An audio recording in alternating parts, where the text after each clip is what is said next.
కరీంనగర్ జిల్లా వీణవంక మండలంలో ఒక ఇసుక క్వారీ 2 గ్రామాల మధ్య చిచ్చురేపింది. ఒకే రెవెన్యూ గ్రామాలైన తమ గ్రామం నుంచి వందలాది ఇసుక లారీలు పోతున్నా తమకు పని కల్పించడం లేదంటూ గ్రామస్తులు 13 రోజులుగా ధర్నా చేస్తున్నారు. ప్రజాప్రతినిధులు, అధికారులు ఎవరూ పట్టించుకోవడం లేదని భిక్షాటన చేస్తూ నిరసన వ్యక్తం చేశారు. ఇప్పటికైనా తమ సమస్య పరిష్కరించాలని గ్రామస్తులు డిమాండ్ చేశారు.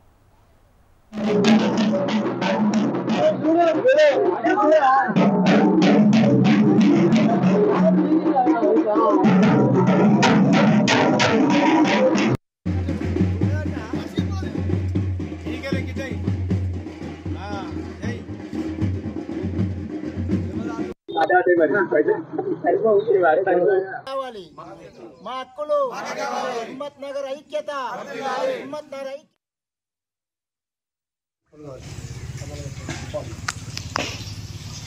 ఐక్యత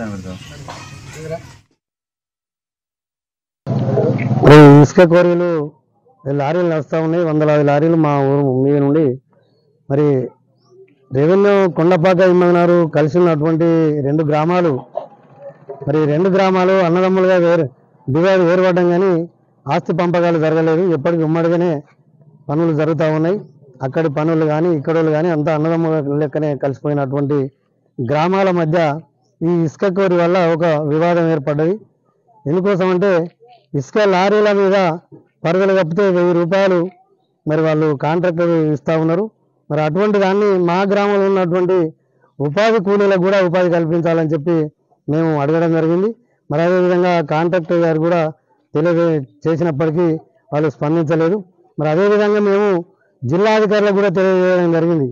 మరి కలెక్టర్ గారికి మెమోరాండం ఇచ్చినాం.